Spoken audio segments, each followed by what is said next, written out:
We saw record numbers in 2020 and even earlier in 2021. What's the new normal? When should you buy? Should you be buying a lot right now? How bullish should you be?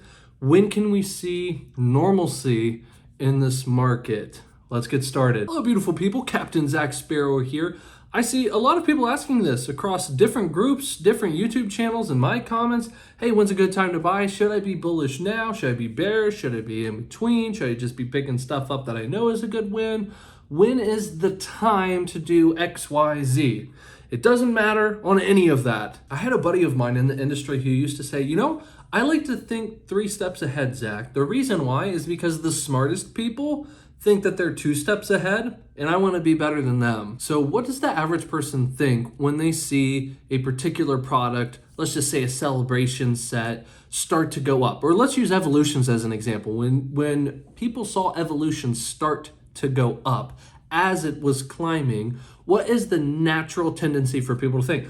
Oh my goodness, I better buy into this now, it's going up. So those people think they're thinking a step ahead. So someone thinking 2 steps ahead probably had the thought of, not probably, they did have the thought somewhere along the lines of, this probably isn't going to climb up forever. There's a ceiling somewhere. I know how much this was printed. The hype is going to die down at some point, and then when, not if, but when it dips, that's when I'm going to buy. Those were the people who were thinking 2 steps ahead. Now, thinking 3 steps ahead, it involved doing a SWOT analysis, and you had to assess the risk of the company and then have to look at previous years. It's a lot of data. It gets really boring, but it goes back to what I've said so many times before. Zoom out. What is the really, really, really big picture?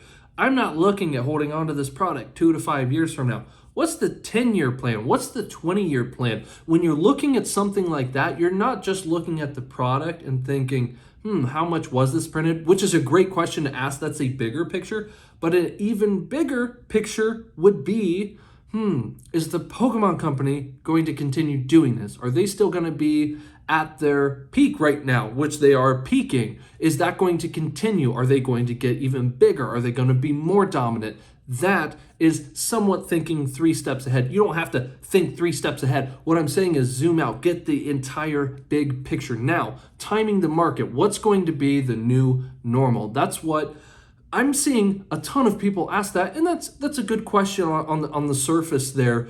The reason why it doesn't matter. So, number 1, you can get product all over the place at or around MSRP right now. If you've seen hardly any of my videos, you know that is a fantastic pickup. Hold that long term. It's an easy play. The reason why it works so well is because you have that natural human desire to want to rip that open. That is, as of now, always going to work. At least it should. Now, just because it's boring and simple and that we talk about it on this channel a lot does not mean that everyone is going to implement that, and it still is a viable strategy, and it will outperform tons of cards that you would invest in, even if you send it in a PSA and get your 10s, get your gem mints. When you're talking about a percentage increase, when you're talking about your rate of return, when you're buying your $2,000 Charizards or your weird Gyarados and all that stuff, that's great, and especially if you really like the cards or they're older or whatever. But if we're talking about a percentage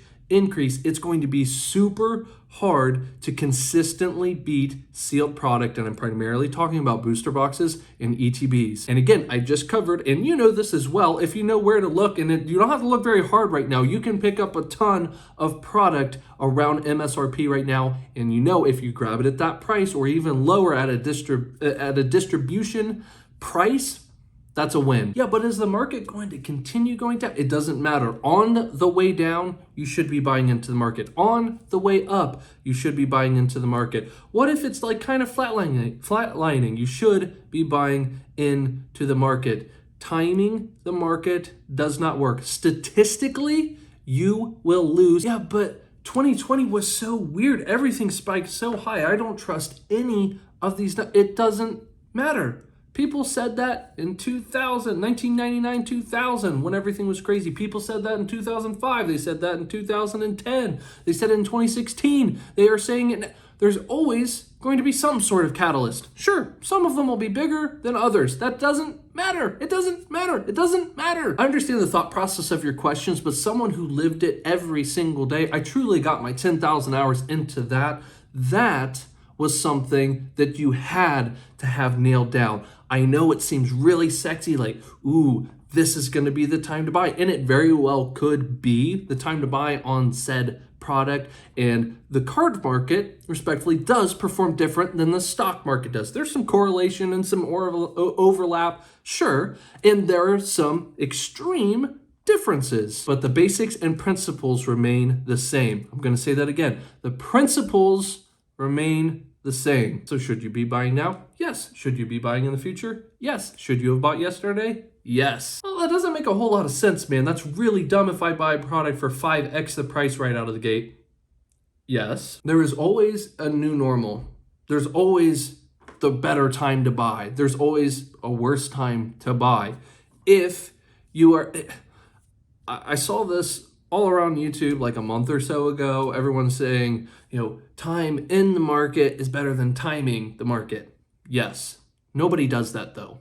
Nobody does that. Yes, it is that simple. Yes, it is that boring. I know. I was hoping I could give you a really cool, sexy answer and you'd be getting all these hot dudes and babes to join you on your sexy journey. But guess what? It's a sexless journey. You're going to be bored a lot of the time, but you're going to make a lot of money on the way, and that is sexy. Okay, that was weird. And again, it's boring, and you've probably heard it before, and if you haven't, I hope that brought value to you. And even if you had heard it before, it is so good to ground yourself in this and to hear it over and over and over again. It's like working out, going to practice. You have to do this stuff regularly. You have to hear this regularly. That's why motivational speakers, they listen to motivational speakers. That's why therapists, they actually go to therapy to brush up on whatever that craft is of theirs. Thank you guys for watching. Subscribe and hit the notification bell so you're notified of future videos just like this one.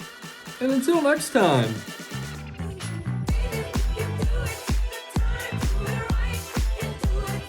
Okay, I'm gonna get a nice background here shortly, so just bear with me and my videos will be a little less boring.